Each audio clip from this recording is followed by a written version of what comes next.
Welcome to Samba Samba. Enjoy the video. You're starting the compass calibration now. Don't delay. First, make sure your Apple Watch has at least 50% battery and is unlocked so sensors can run.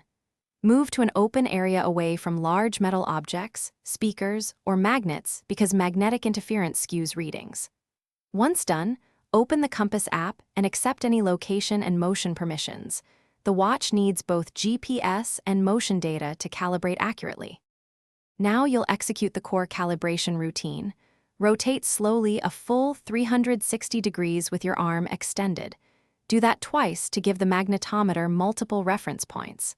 Next, tilt your wrist up and down while rotating. This engages the accelerometer and helps the watch reconcile orientation versus heading. After those rotations, walk steadily for about 30-60 seconds at roughly 3 to 4 kilometers. Finish by validating the compass.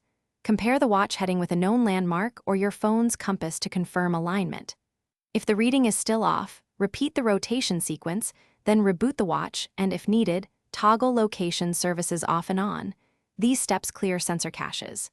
Make sure you're not near elevators, heavy doors, or inside vehicles while testing. Those sources of interference can mask improvements and give false results.